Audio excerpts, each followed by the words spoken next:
My husband's a trauma therapist and he is a good one, but this isn't going to be a therapy session. Unfortunately, he's dealing with nerve pain today from injuries he received many years ago in a home invasion. Yes, sometimes you still suffer long after some things happened. But we've been married over 30 years, we've survived addiction and violent assault, and we rebuilt our lives and our marriage when honestly we weren't sure it would make it.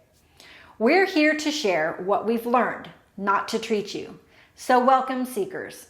You can sleep in the same bed every night, eat dinner at the same table, raise your kids together, and still feel like you're carrying life by yourself. You know, Mike and I have seen it. We've lived parts of it. People assume marriages fall apart because two people stop loving each other. Most of the time, that's not what happens. Life gets heavier, responsibilities grow, the pressure builds, and before long, two people who would do anything for each other become two people simply trying to survive.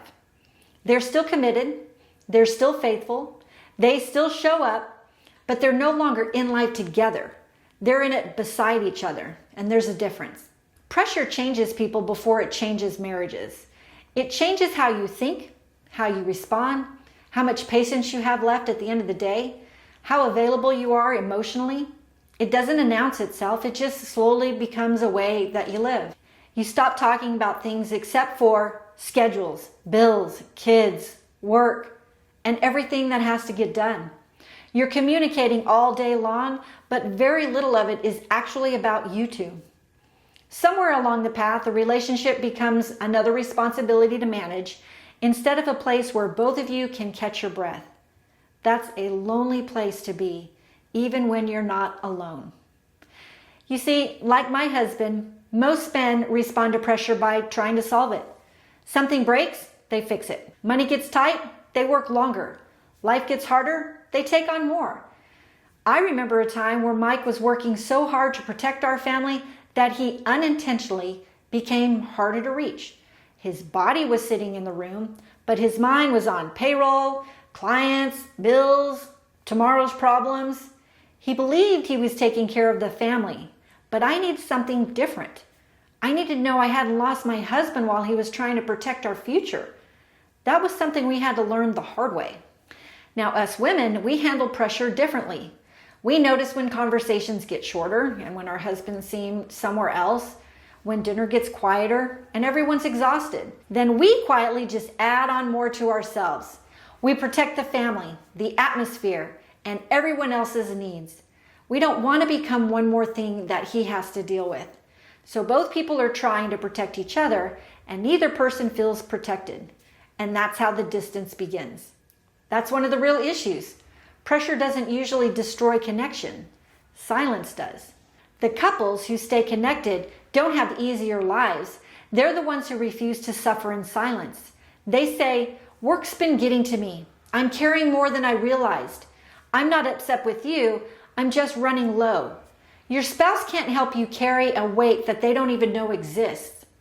We stopped assuming that other person knew what was going on because they didn't. I used to think Mike should just know when I was overwhelmed, and he thought I would tell him if something was wrong, and we were both wrong. Strong marriages aren't built on assumptions. They're built on having those conversations, even when it's uncomfortable. Here's how to start the change. Stop asking, "How do we get everything done?" and start asking, "How do we protect us while life is asking more from both of us?" There will always be another bill, another project, another responsibility. If you wait until life slows down before investing in each other, you're going to be waiting a long time, and your relationship will not survive that long period. This week, try what we call the shoulder check. Set aside 20 minutes. No phones, no television, no distractions, and take turns finishing these sentences. I've been carrying blank. I'm worried about blank. What would help me most this week is blank. Now the other person only has to listen. No fixing, no interruptions, no defending. Just listen. And then each of you answer one question. What can I take off your shoulders this week? Maybe it's dinner, or picking the kids up at school, paying the bills, making a phone call, or handling an errand. One thoughtful decision repeated over time builds trust and keeps connection alive under the pressure. And before you go to bed each night this week, tell each other one thing that you appreciated that day about the other one. Pressure naturally pulls your attention towards what is wrong, but gratitude brings it back to what's still good. Appreciation keeps couples connected. If life feels hard right now, don't fight the pressure alone. Fight for each other. Every committed relationship carries weight, but the strongest couples aren't the ones carrying less. They're the ones who refuse to let one person carry it all alone. If you want to dive in a little deeper this week, get the worksheet, Why Strong People Still Struggle, for the couples. The link is in our description. Work on it together this week. Protect your relationship while life is still hard.